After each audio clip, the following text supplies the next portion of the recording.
For the entirety of human history, the crowd was dependent on proximity.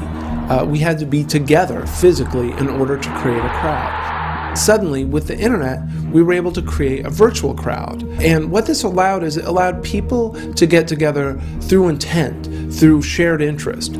This is new. This is a fundamentally new development in the course of human history, that communities are able to form simply out of shared interest, a shared passion for a hobby, a craft, an art.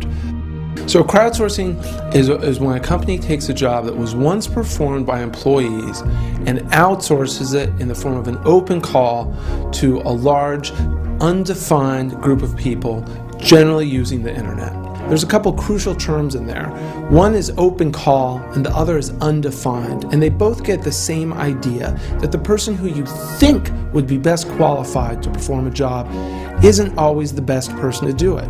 And the cocktail party version is very simple. It's crowdsourcing is Wikipedia with everything. Photography is a great example because it's what I think of as the canary in the coal mine. What's happened over recent years in photography is the advent of three separate developments. The first is the digital camera, the cheap, affordable SLR digital camera.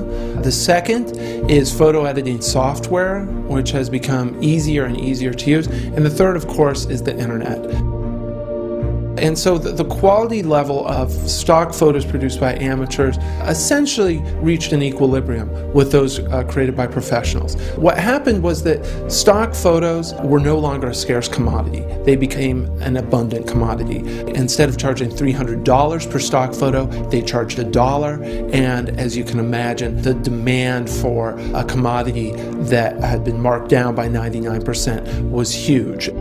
I don't think crowdsourcing eradicates a business, it just changes it dramatically. It forces companies to approach us as potential partners, and that's much more interesting and much more exciting. We do buy things, but we also participate meaningfully in the process by which those products are created. What we see with these successful forms of crowdsourcing is that they came up organically from the people formerly known as customers, from the people formerly known as the audience. The technology is so good that it's become easier for people to become very good. And then finally, the emergence of online communities. I like to think about the online community as kind of the building block of crowdsourcing.